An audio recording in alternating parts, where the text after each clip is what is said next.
bienvenue à l'atelier. Aujourd'hui, une réparation un peu inusitée.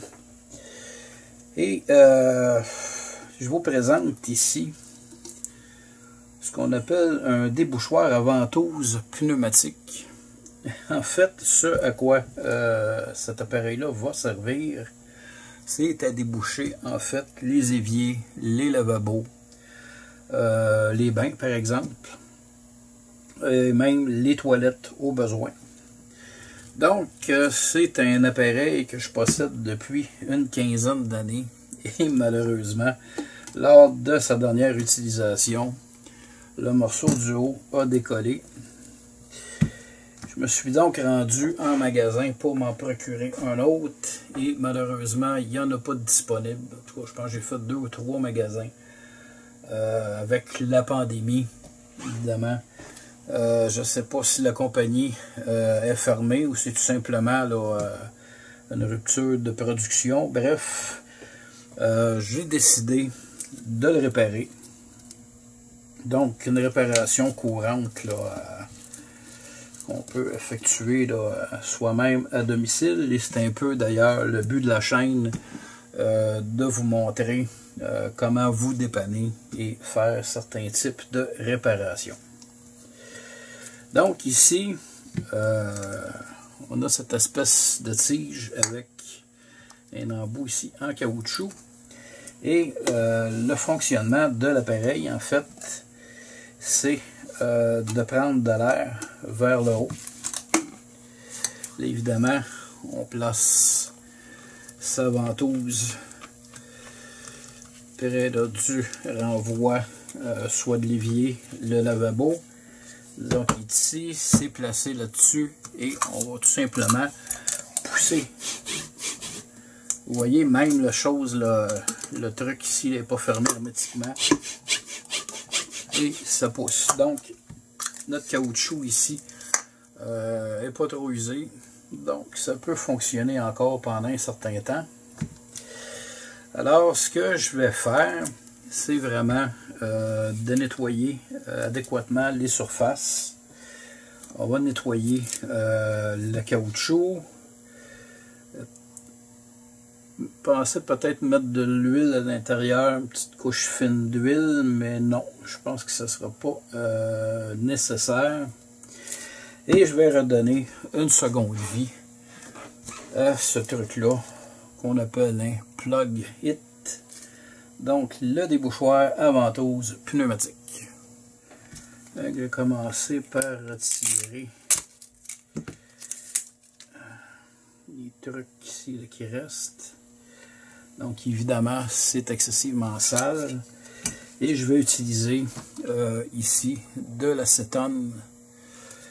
Donc, sur un linge et nettoyer l'intérieur et l'extérieur du tube.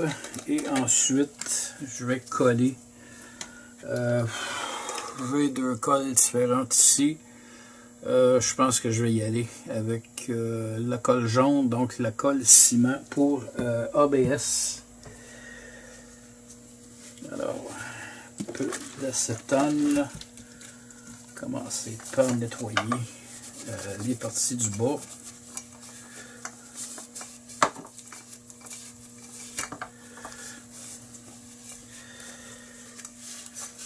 Évidemment, ça serait plus pratique d'en acheter un autre que de le réparer, mais bon, avec la pandémie, il faut se débrouiller.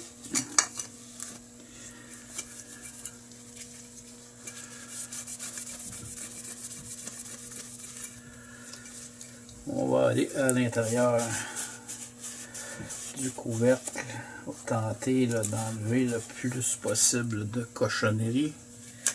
Évidemment, c'est dans cette portion-là que je vais coller tantôt. Donc, on va rajouter ici un peu d'acétone.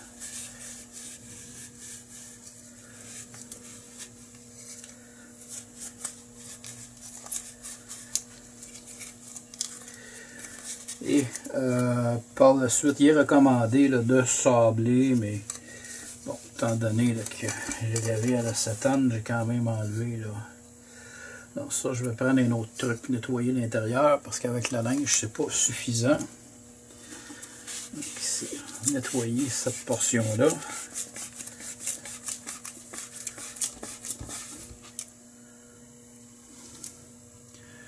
Donc on va laisser ça sécher.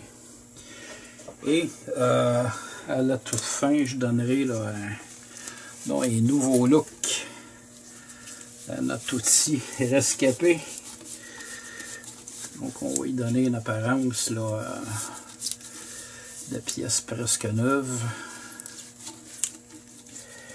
Et ça va pouvoir, là, compte tenu à l'examen ici, du truc là, de caoutchouc qui vient pousser de l'air, on sent que le truc là, accroche bien encore, donc c'est pas suffisamment. Fait que je pense que une fois réparé, c'est un truc qui va fonctionner encore là, pendant quelques années.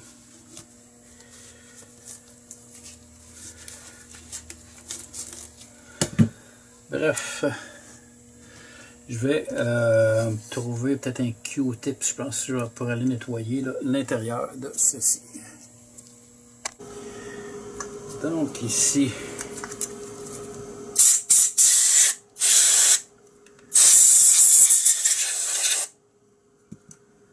alors le nettoyage est terminé.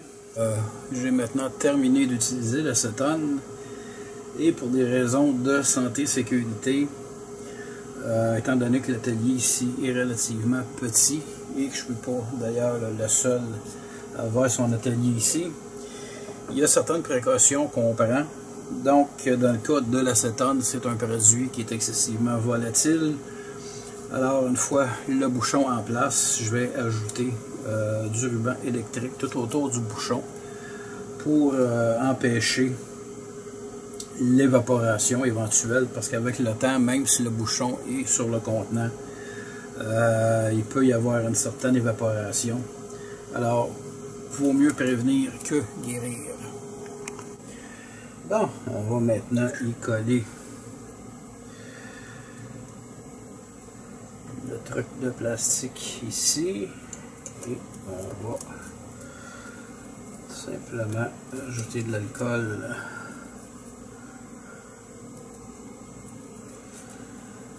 tout autour du cylindre.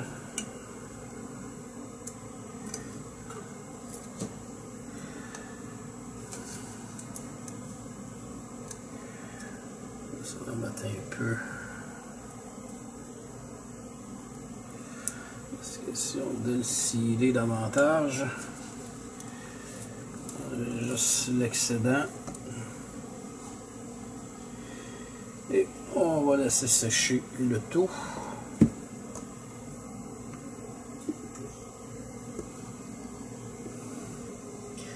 Donc ça va prendre un certain temps et on viendra par la suite faire un test final, question de vérifier si la poussée est encore là.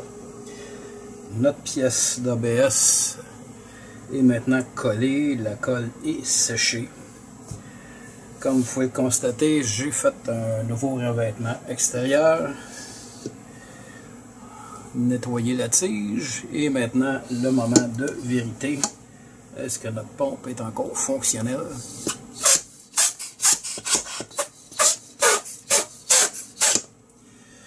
Et oui, donc notre pompe va pouvoir donner encore du service pendant quelques années et pourra sans doute débloquer plusieurs éviers, lavabos et probablement des bains également. En espérant que vous avez aimé cette vidéo, je vous dis merci et à la prochaine.